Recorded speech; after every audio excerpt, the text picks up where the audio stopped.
more than 400 years old, nakaligtas sa sunog, baha at lindol. Pero guess what?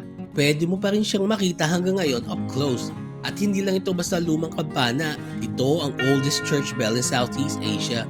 At kung akala mo nasa ibang bansa ito, nope, nasa isang maliit pero makasaysayang bayan sa Cagayan na tinatawag na Calamanyugan. Kaya tara, samahan nyo kami sa adventure na ito at tuklasin natin ang kwento sa likod ng kakaibang kampanang ito. Sa municipality ng Calamanyugan sa probinsya ng Cagayan, makikita ang pinakamatandang church bell sa buong Southeast Asia. Pero bago yan, quick trivia muna tayo. Alam nyo ba kung saan galing ang pangalan na Calamanyugan?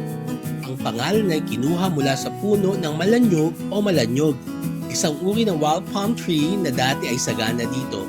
Kung titignan mo, mukha nga siyang coconut tree, pati bunga para mini version ng nyog pero kasing laki lang ng kamao ng bata.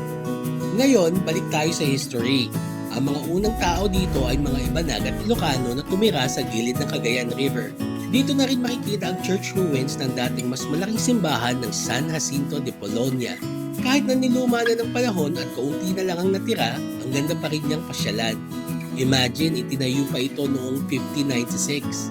Unfortunately, nasunog ang simbahan noong 1719. Na-rebuild siya by 1746 pero kalaunan, tinamaan pa ng malalakas na bagyo at pagbaha. At noong October 7, 1845, isang lindol ang tuluyang nagpagguho sa malaking bahagi ng simbahan. Pero kahit ganoon pa man, hanggang ngayon may matitibay pang bakas na pwede mong makita at ma-appreciate. Fast forward tayo sa tabi ng bagong parish church ng San Jacinto de Polonia. Dito mo makikita ang bell tower kung nasaan ang Sancta Maria Church Bell. Ang tower ay buo pa at pwede mong akyatin para makita ng malapitan ng kampana. Pero reminder lang, religious and sacred site ito para sa locals.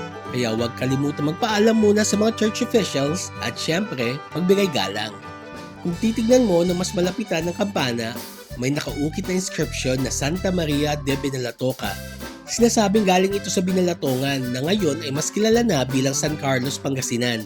Imagine that journey mula Pangasinan hanggang Cagayan, surviving centuries of history. At nitong June 15 lang, 2025, ipinagdiwang ang 429th anniversary ng Calamanyugan Parish.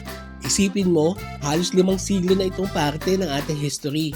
Buti na lang na isama namin siya sa aming biyahe nung nag-Luzon North Loop kami. And mind you, malapit-lapit lang to sa Apari Welcome Arch, which you could also visit and be your immediate next stopover.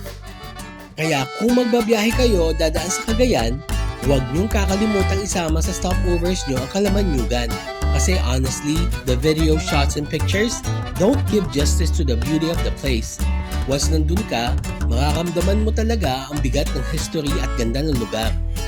Worth it ang biyahe, promise. So ano, let's go na?